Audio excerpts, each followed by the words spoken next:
So we'll take a break from that part. We'll go back into the lockup. All right. This is the new the lockup. This has got a couple of features we don't currently have. For one, if somebody comes in, needs to talk to one of the prisoners, for instance, the bail bondsman comes in, sets in. Well, now they got to come in, they can use our interview room. With everything else going on, and they're sitting there making their decision on what to do. Well, now they'll be able to come in, and they won't even really interfere with police business. They'll come in here, which is the visitors. Like I said, right now we don't anticipate visiting hours because we don't hold them long enough. But if for some reason we had to hold somebody for the weekend or something, we could accommodate them. And they'll be able to do that. There'll be glass here. Oh yeah. There's no glass. No, there's no glass yet. And this, they got to install a lock on this too. That we have to have, so that if something has to be passed over to them, sure, we can control that. So that's a feature. But then when we release the prisoners, they go out this door, right into the public parking lot. They don't have to go through the police station or anything else again. Yeah. There's our weapons lockers right there. Okay. And here's the other side of the guest visitors. Yep. Then back in here, this is the primary processing area. What you've got in here, several different things. One, that's just the shower there. There's 2 showers in here for the prisoners.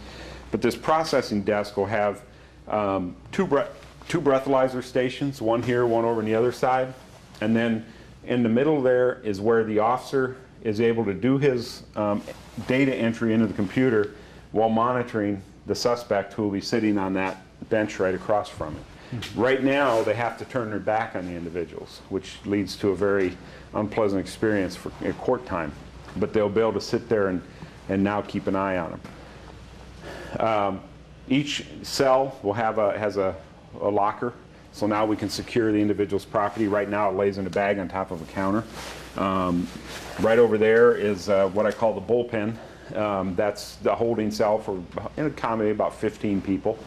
That's where if we have a large arrest for gatherings for parties or something like that, most likely the individuals will be brought in here and briefly searched and then put in here and held until we can process them individually. Oh, go ahead. Yep.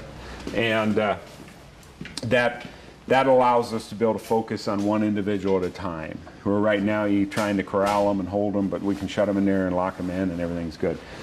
We have a room here so attorneys can meet with their clients in private. Okay. Right back here. Oh yeah. Yeah. Now there is a camera in there, but that's for visual security. Sure. And stuff. And then we have something that most jails don't have, and this is a rubber room essentially. Oh wow. A padded room. Is it really padded? It's padded. I wouldn't want to bang my head against it, but you're right. It is padded. Yeah. Yeah. And that's for, there is no mental health facility on the island, and every once in a while we get somebody that's out of control. Do you really? Oh yeah, and we need a place to put them. Yep. And right now there's some it's done very unpleasantly. You have to put them in a chair. In a chair, and they're strapped in. You still have that chair though? Yeah, we'll still have it because sometimes that's the better way to do it. But if it's a case where they just want to let them loose, they can go in here and they won't hurt themselves. But it won't hurt themselves as bad, hopefully. So how many cells do we have? We have 6 male, 2 female, and then 2 handicapped, 10, and then a juvenile, then that. Okay. So, which is right now there's only. That's other than the handicap. That's only 3 more than we currently have, and stuff. So. And and that 3 more. Yeah.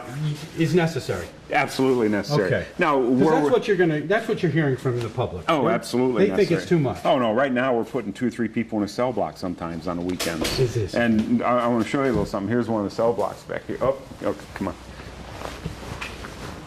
Here's where the APHIS fingerprint machine will go. That's where all the processing, they'll do the fingerprinting and everything right here. But here's the male cell block right here. Now, there's a handicapped cell in the male and a handicapped cell in the female. Now it's bigger. It's made to accommodate wheelchairs. It does have some risks associated with it. So it's not. It's the law that we had to have it. It's not optional. But this is generally the cells. And they're smaller than we currently have right now. This is probably, maybe maybe 2 feet shallower, maybe 3 feet shallower than we currently have, and the bench is a lot bigger, so there's not as much room.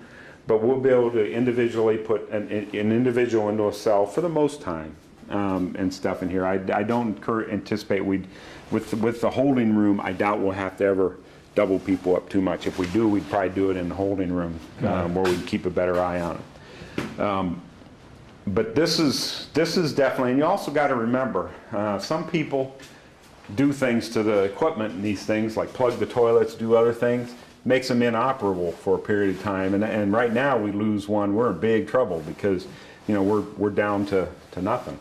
Right. Plus, if they flood the cell block right now, everything's flooded. Where at least here, if they flood their cell, it's going to run right out into here and won't affect the other people. So, you know, it's got its own drain. You notice how steep the floor is there? Yes, I do. Yes, I do. It's got its own drain system separate from everything else. So we will have that. But there's only, right now we have 3 male cells, 2 female cells, and a juvenile cell. So we have 6. So this is equivalent basically to what we have now. So we're adding a couple of female cells and a juvenile cell, and then the holding pen. That's basically it. And then the whatever you call it there, the padded room. Here's the female side. Again, the handicap, and then 2 female cells and stuff there.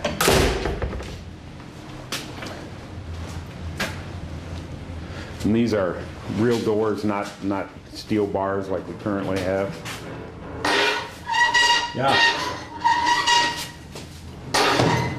You just slam close. They're electronic too. Oh, they are? Yeah, of course. So they can go automatically. And then even the toilet flushers are on the outside.